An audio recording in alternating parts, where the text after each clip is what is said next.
Hey guys, welcome to the video. This time we'll be taking a look at this Witcher in our Uprising deck.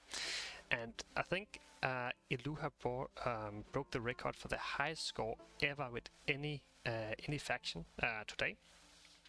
And that's really impressive, of course. So let's take a look at why this deck is so strong. It is to be said that this is a longer season than usual, which makes it a little bit easier to get some higher scores, but still getting a score of 2750 and above is really good. So let's try to go through the cards, and then we'll talk about the strengths, weaknesses, good and bad matchups, and how to generally play the deck. So first of all, we have Assault. Assault is almost in every single NR deck right now. Just a really strong card. Obviously, we combine it with Natalis to have the guaranteed pull on it. Not much to be said about that. But then the next few cards have become very interesting because we are playing Erland and we are playing Vesemir. And Erland is quite good. He just especially if you can get access to him round 1, which you have some consistency on that because you're running a card like Gwent. So this card, just whatever you do, try to get this card played round 1, because then you just buff all the cards left in your deck.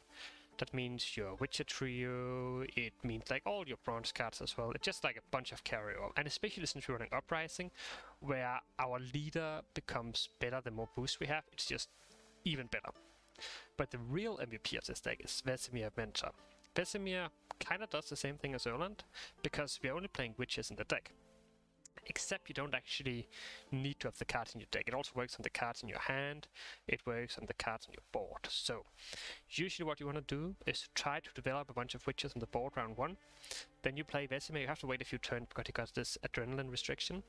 And then you just play it for massive tempo and a bunch of carryover. If you get both Vesemir and Erland down round 1, then you have so many points carrying over to round 2 and round 3 that it's very tough to beat.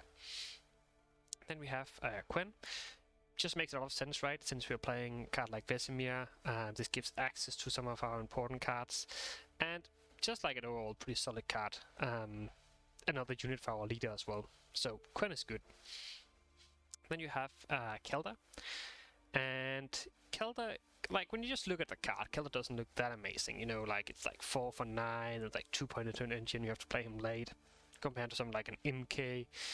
It doesn't seem that amazing, but what you have to remember in this deck is that it's actually a whole lot better, because he's giving you Witcher students, which works insanely well with the Griffin Witcher adepts. So the Griffin Witcher adepts can transform allied Witchers into a copy of this card. So basically, if you're already having an adept on the board, then this card is not 2 per turn, it's actually 4 per turn. The next thing is that even though it looks a little bit weak, coming down at 4 strength, 1 armor, then as soon as you play Vesemir and Erland, this card go to 5 or 6 strength, plus the armor. So it's actually very tough to kill it without having to use Soul Punish on it. And if they have to use Soul Punish on your Kelda, then all of a sudden, then your Sightmans go through, your Leo go through, that sort of stuff. So, next up we have the location. And location is it's not the most amazing card, but it's still pretty good. It just gives you 3 points of carryover as well. So it's basically, it's just playing one of these 5p cards plus 3 points of carryover. You can basically just boost whatever. Usually it's kind of nice to boost the witches, because you don't want to play the witches round 1, and you always have access to them because you just need to draw one of them to be able to play all of them. So usually you just want to play this card round 1 if you draw it. Just boost one of the witches. And just develop an engine with it. You can use it for an adept or a witcher, depending on which of them you're missing. And then, yeah, just a nice card for the carryover. Natalis, we talked about that before. That's just for the consistency and the assault. Leo, obviously insane in this deck since we're basically only running witcher cards. So this card almost reaches boost self by the units you have on the board, which is insane. Then we have the Witcher package. Again, makes a lot of sense with the Erland, the Vesemir, and generally just in combination with a lot of these cards that synergizes from having boost on the board. So really solid in this deck, which is kind of funny because back in the days these cards were really strong, then you just got nerfed to the ground. They weren't running any decks for a year, something like that, and now they're finally making a comeback. Then we have this Selective Mutation, which is another consistency card. it can let you draw a card with Adrenaline. So usually that could be used on a card like Vesemir. If you don't draw Vesemir on one, you can play Mutation to get access to it.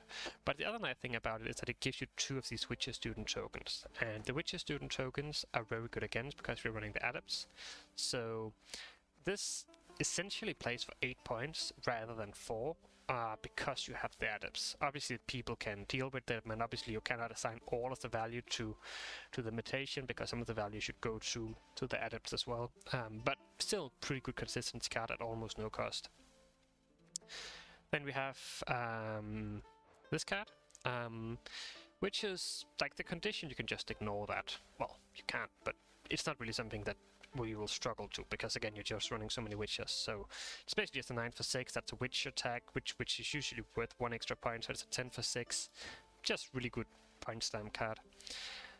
Double boiling oil. We're not running any tall punish in this deck, so it's nice to have some of these like mid-range removal card to like deal with the engines before they get out of control. Then we have a Griffin Witcher Mentor. Again, like we just want all these Witcher cards with we want all these cards with the Witch attack. This card is okay. It can help sort out your hand if it's a little bit awkward. It can also just play a 7 points plus the Witch attack, which is nice. In round 1, you can sometimes play it if it goes deep, just to like see if you can draw one of the Witchers here and then just cycle it back into the deck. That's usually quite nice. And bear in mind that it can only draw units, so you're playing quite a lot of specials in the deck, so it's a fairly good chance that you will be able to get one of the important units you're missing. Griffin Witchers have incredibly good synergy with your Crystal Skull. For those of you who don't know, then if you play this card and like you get blue coin, you start with this card and Crystal Skull, then you're just dealing like 1 point a turn for the first like 5 or 6 turns. But then as soon as you go down to the Adrenaline, then at the end of each turn you will lock yourself, but because you have Veil, the lock won't actually go through. So instead of being a 1 point a turn engine, it deals 3 additional damage at the end of each turn, which is really, really good. So like round 1, if you're in blue coin, just play a Griffin Witcher. If the opponent can't deal with it, it will win you the round. It's almost guaranteed. Then we have a Griffin Witcher Ranger here. Not the greatest card in the world. It has the Witch attack, and it's sort of like a row punish. Like if the opponent's playing a lot of like something like Lippy, for instance, or some skeletal movement, you'll get quite a lot of value from this ability. And another upside to it is that then you can transfer the boost to another unit. Usually you don't really need to protect anything, but it's more that you can then you get a 2 point Witcher, which you again can use the adepts on. So it's kind of plus 2 points if you have an adept on the board compared to this, and then you have a 4 for 5 that boosts self by the number of units the opponent has in their row. So solid card in this deck, not so solid on its own. Target practice works really well with the adepts, playing 4 points and giving you a Witcher Student, which is worth 8 points if you have an adept on the board. Then we have the actually adepts. We don't need to talk too much about them now because we have talked about so many of the other cards that have synergy with them. And then finally we have 2 Sidemen. We are buffing everything, so these cards can play for insane value. It's not like unlike that you can get maybe like 15 points from a Sideman, or maybe even more. So that's the cards. Let's now try to talk a little bit about how the deck works. So the strengths of the deck is that it's like very point spammy. You have a lot of points. It's pretty easy to play. There's a few things you need to be aware of, maybe some of the adrenaline conditions, but other than that, it's not that difficult. Like you want to get your Vesemir down 1/1 together with your Erland. You want to try to save your Witcher trio. Just want to try to like build up like Timber with your bronze engines, get some value out of these adepts, and that's basically it. It doesn't have to be that difficult. And you have insane carrier options with the deck as well. Like so many, like we're talking about, you know, these precision strike skeletal decks where they play an Agitator for 2 points of carrier, or Olgor for 6 points of carrier.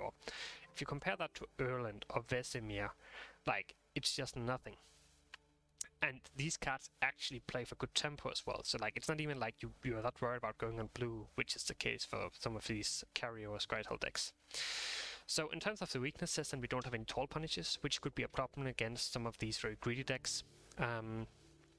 Ourselves, we're not very weak to like heat waves and ignis. We can deal with that, but we can get in trouble versus Erden because we have so many boosted units, so always try to be careful when you're placing units. Try to even out the boost you have on each row. That's usually how you want to do it.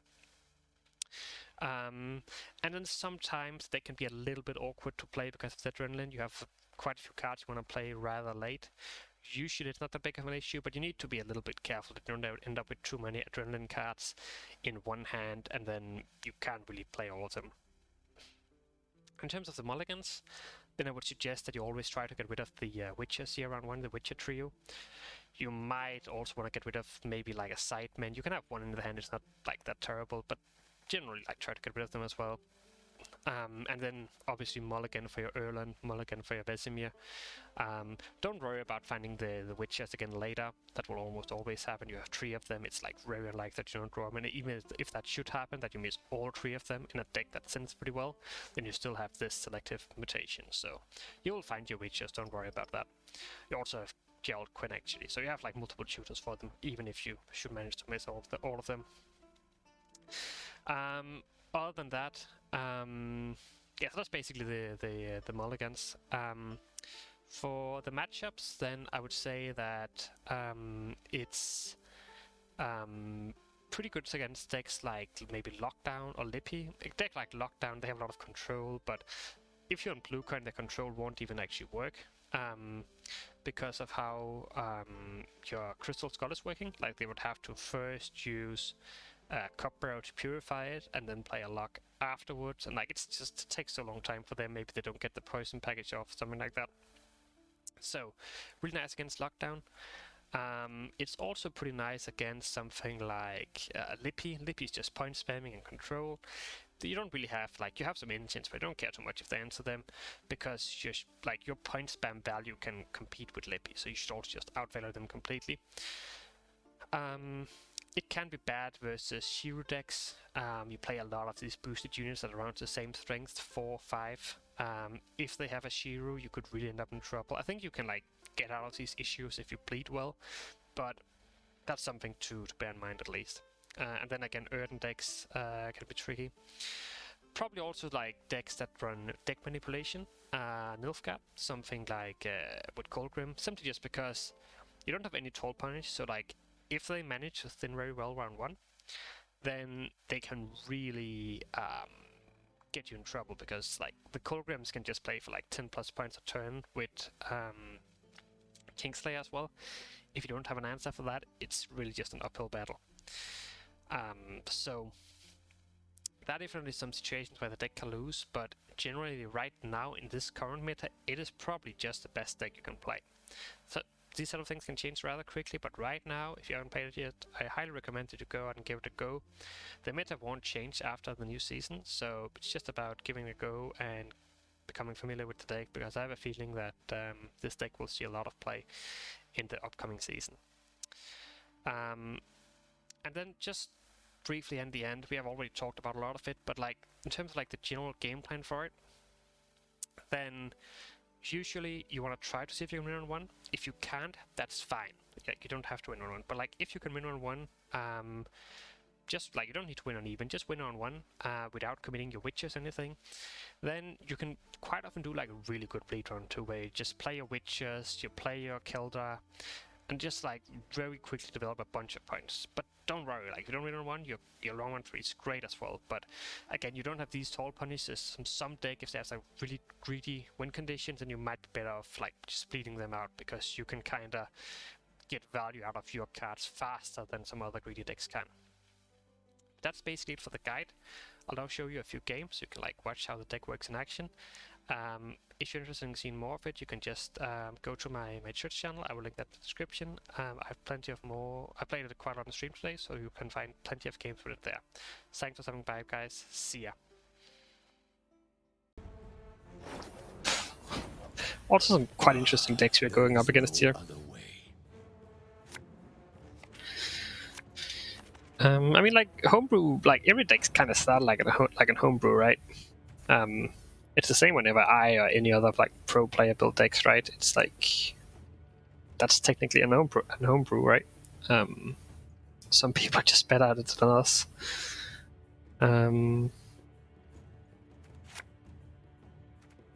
Fine. I'm really good at drawing these two. Like, that's actually like pretty impressive. I'd like to find like an AA here, maybe. Sure. Alright, so... just go Erland. With the rise above, go beyond, become more. The question is, like, do we even lose to this sort of deck? Like, sure, they are playing their Kushi or they're like something like that, but like, don't we just have more points in a long round, or can we actually lose? Ah, cute. Retrieve the bolt, I know, I'm on it. Sure.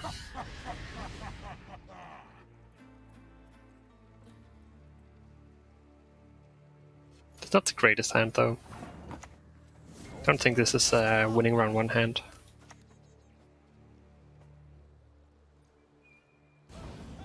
Why don't train on the cone?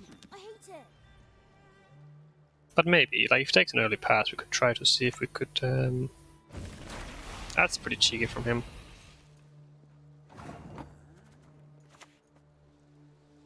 Maybe we should play it around that. The windmill. Its sticks spin around and smash. Can go Vesemir next, no reason not to. Let me have all of our carry done. I feel like as soon as this deck has its carry established, then it's like very hard to beat. Much left of that world. Hey, I can see Caer Seren from here.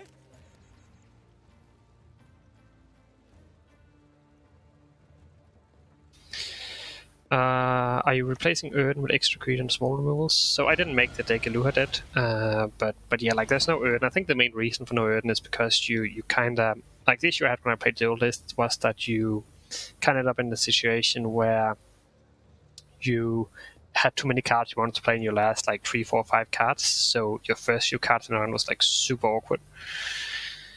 I think we just pass here. Not super happy about giving him round control, but the hand just doesn't allow me to do anything else.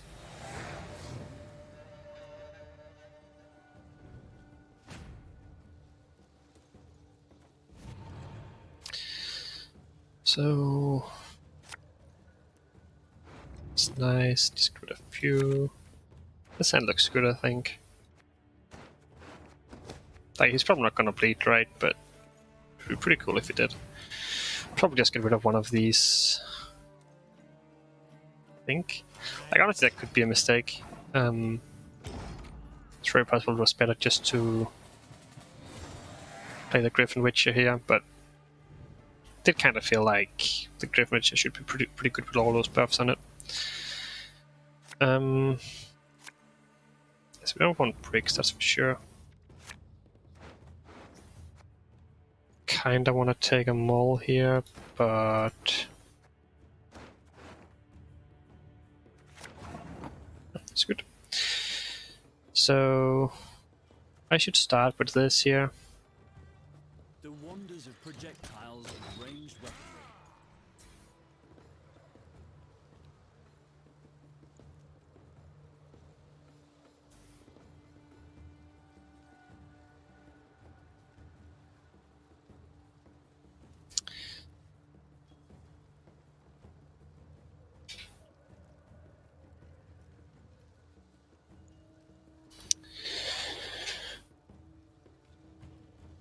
I've seen some versions that don't. Oh wow, that's how is that his best play? Don't we just go for another one of them? Means I lose access to this, I suppose, but means I can kill this one next turn. I feel like that should be good. I guess I could also just go this one into it. That's probably better. Otherwise, it's actually bricked, right? That's definitely better.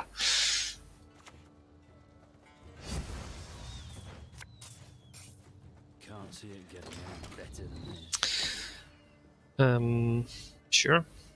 Like, are we gonna run out of room here? Is that an issue here? I could see it being an issue. The only issue with this right now is that I'm not gonna climb at all because I'm so much behind with this faction. I can kill that with boiling oil, but then we Guess we just let it live then.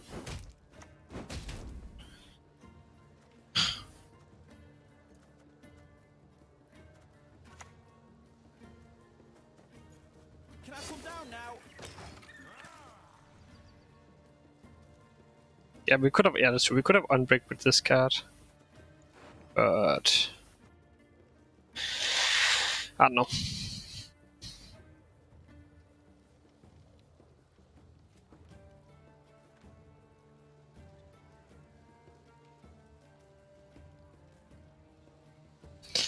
I feel like if there's no Erden here, anything like that, we should just move pretty hard.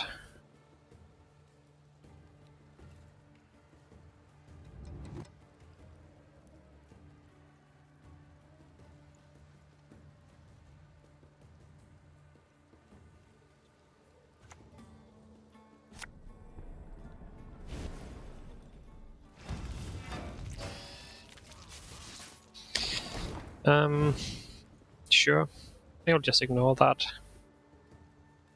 So this is a finisher. This is like this is just a card I can just drop whenever, I suppose. Call one of the two sides. The rest will fall in place. This guy is Igni for sure. How do you make that read?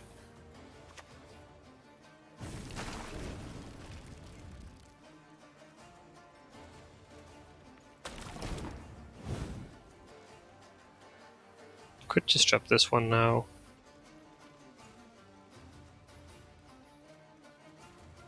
Don't really want to play anything else. It's fine. It's not, he can't remove this anyway. Unlike some, my dear Cohen, I polish my quill, not my sword. At least not without using this or taking a heat wave, and both would be fine.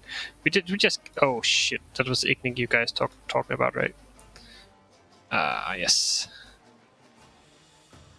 I think you might also see the read. I guess. Yeah. Okay. Okay, that's completely on me, guys. Usually I don't only stream for 2 hours. After that, it just gets a whole lot worse, and this is the reason why. Okay. But it's fine. It's fine. This is all intended. Holy fuck, that was bad. That actually hurts, like, on so many levels. It's not like we had any way of playing around it anyway, right, guys? There was no way we could have played around this. Completely impossible for this deck to play around an Igni. Place into second Igni. Decoy into another Igni here. What am I doing?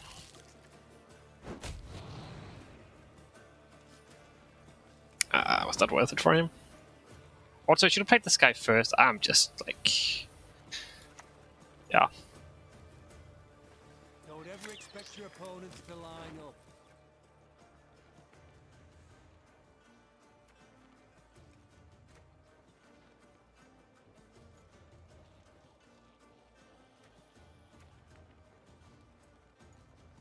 I think this is fine. Just gonna take him instead.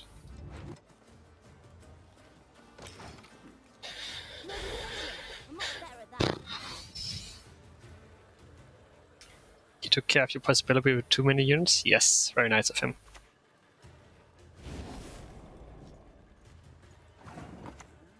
Like, if you're still winning here, that's like absolutely insane.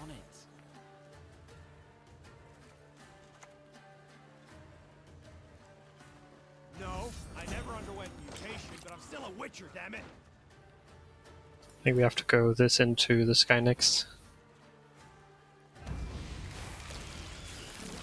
He also goes leader, so this becomes a few points better, right? That's nice. Should go for a front row. Has yet to speak its last. Like, I think we might still win here.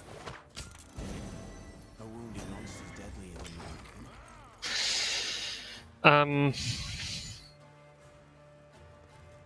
Like, isn't double sideman just too powerful?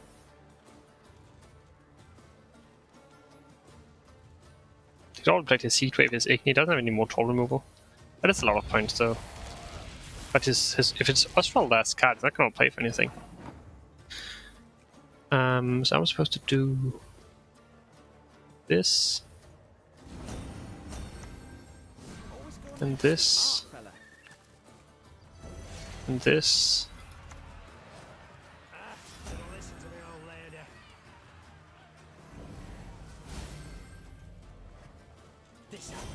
Don't we just win? What does he has? Yeah, he has Goliath, right? He has Goliath.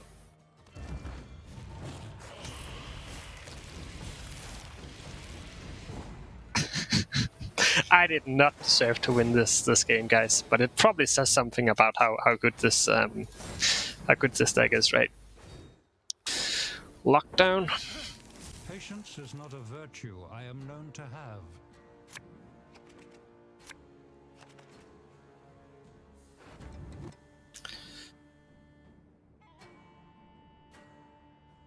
So I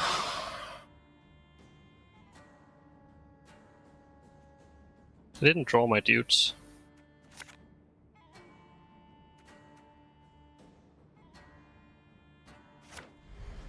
Why did I not draw any of my dudes or my mutation?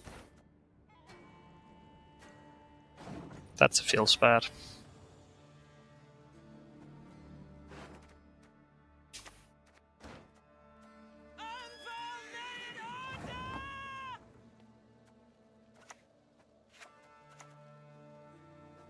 We could try this. It doesn't like this color doesn't work.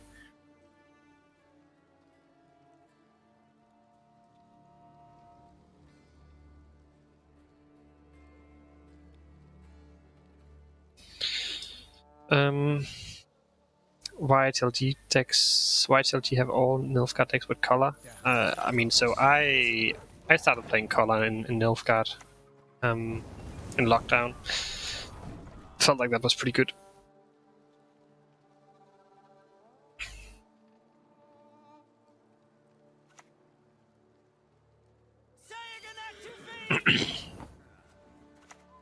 This is never even gonna do anything anyway. This is a situation where we just take like a super early pass. Or should we still go Gwent into like Ireland? Is that worth it?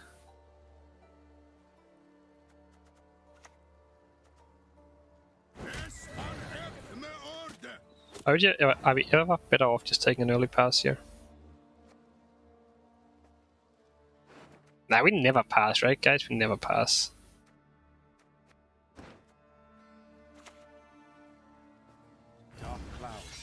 We just went on even instead.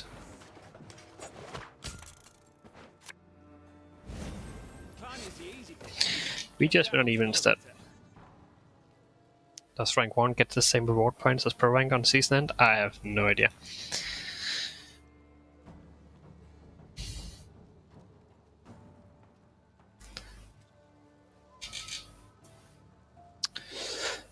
I mean, like, maybe we just went on even here. Like, what's he gonna do? Fortunately, these cards can't do anything. I should just play them. I guess I should just play them like as late as possible, so we'll just play for 7.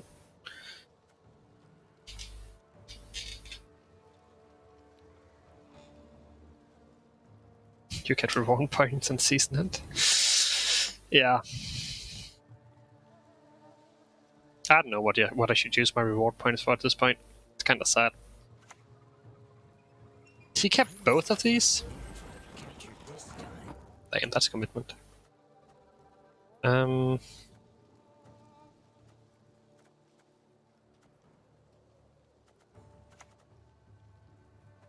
one of the two sides, the rest will fall in place. Is it better just to take Vesemir here? I should take Erland, right? I don't know. I don't know. Igni alert? Nah. No Igni in lockdown. No Igni in lockdown.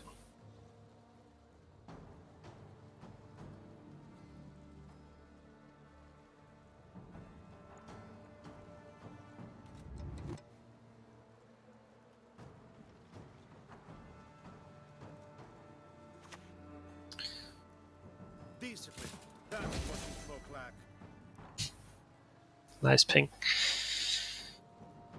So what do you say, guys? Erland or Vesemir? Go.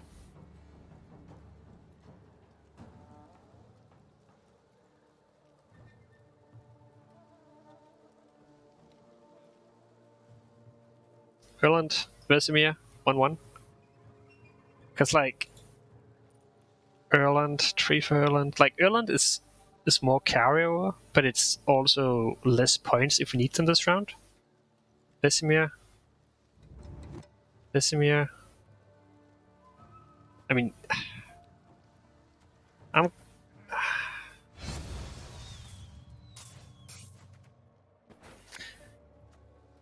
Let's just do this. We don't need no points.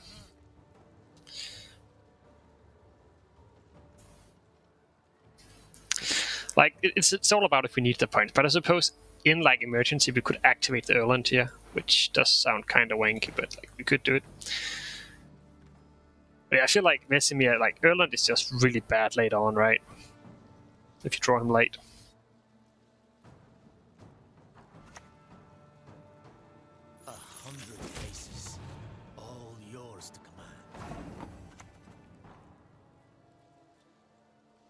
The wonders of projectiles and ranged weaponry.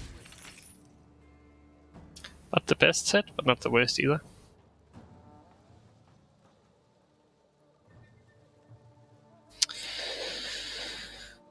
I mean, I think we're just winning on even here, right? There's nothing you can do.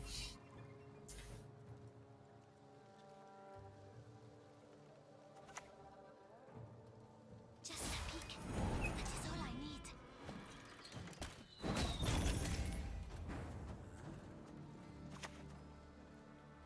2 days of pursuit. I think for 7 is not too bad. I still think this card should probably, like, get a buff. It's like a little bit underwhelming. Maybe just make it like 4p, something like that.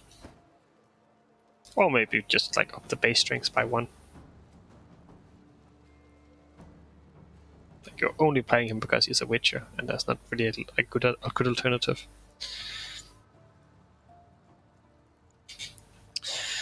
Alright, so like, I just don't see what cards you could have that would, like, really play for a bunch of points here. Brathens, maybe. But, like, we have Leo to catch up. Leo's playing for a bunch of points as well.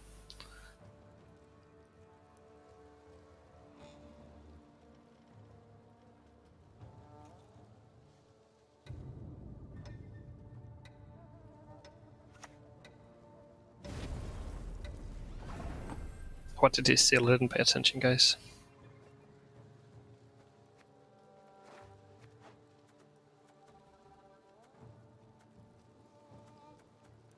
A big guy here. But he cannot even... Can he even use that?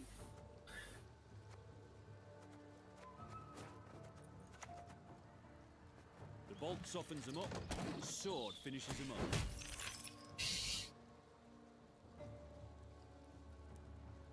But he isn't playing any witches, really. Can with Colgram? I don't think this is a Colgram list. So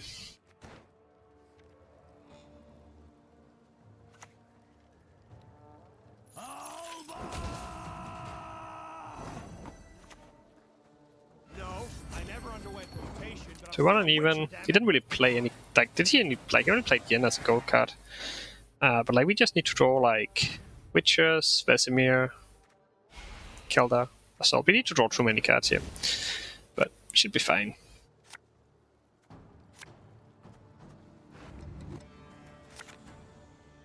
I mean, this looks pretty damn sick, actually.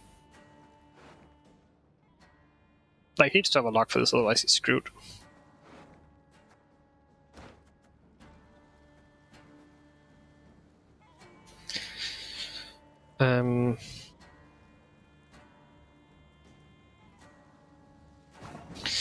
We just dropped the Keldar. He has already played most of his locks. It might not have any more.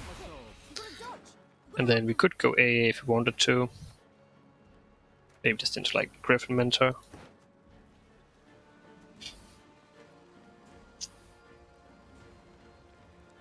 could also just, like, if we play Spawn, we'd probably just pass, maybe.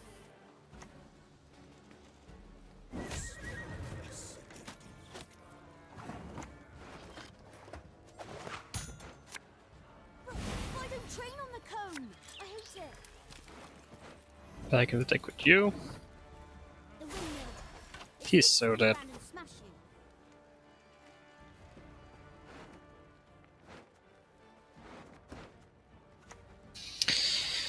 So dead. Good with the curse, but who would love such a I hate nothing more than a creaky door.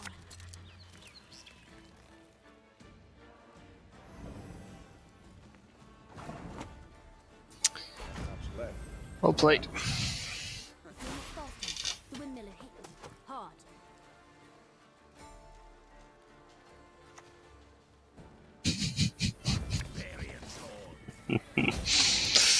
Oh, that's sad.